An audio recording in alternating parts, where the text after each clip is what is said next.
caller, Mrs. Eleanor Whitmore, had never feared solitude.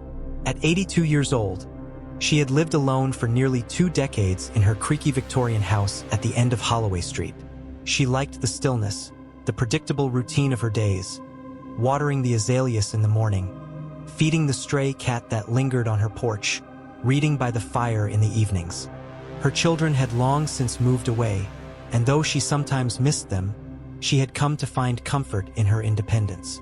But lately, the nights felt different. The first phone call came at 11:13 p.m. She had been dozing in her armchair, her book resting on her lap, when the sharp ring jolted her awake. Groggy, she glanced at the clock above the fireplace. Who would call this late?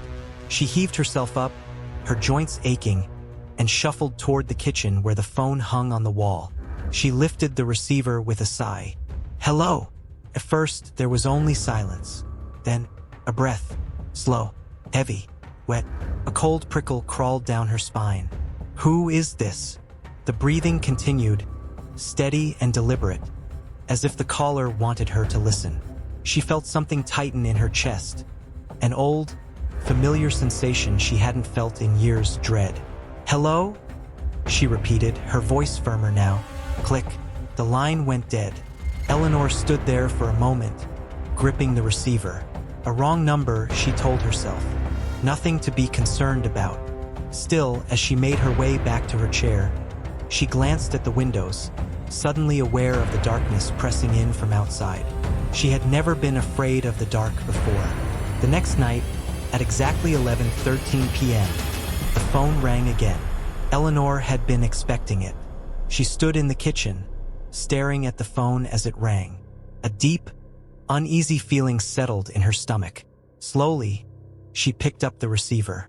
Hello. A breath. Then a whisper. I see you. Eleanor's knees nearly buckled. She gripped the edge of the counter for support. Her mouth felt dry, her throat tight. Who are you? She managed, though her voice came out weaker than she wanted. Silence. Then click. The line went dead. Eleanor placed the phone back on the hook with trembling fingers. This wasn't a wrong number. This was intentional. Someone was watching her. She turned slowly toward the living room, scanning the shadows beyond the fireplace. The heavy curtains were drawn, the doors locked, but suddenly, she felt exposed. As if somehow that wasn't enough. She didn't sleep that night. The calls continued. Every night, 11:13 p.m. First, she stopped answering, but the ringing would go on and on, a relentless, taunting sound that echoed through the house. After the 4th night, she picked up the receiver again, her hands trembling. The voice was waiting for her. I like your blue nightgown. Eleanor's blood ran cold. She looked down at herself. She was wearing a blue nightgown. Slowly, stiffly, she turned toward the window above the kitchen sink. The curtains were drawn. There was no way anyone could see her. And yet, another night, another call. You left the porch light on.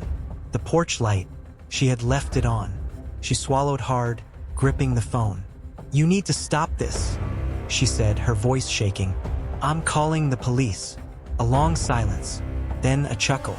Not loud, not manic, just soft, amused, and then click. She did call the police. A young officer came by, his uniform crisp, his expression politely indifferent. He took down her statement, nodded along as she spoke. Probably just a prank, ma'am, he said.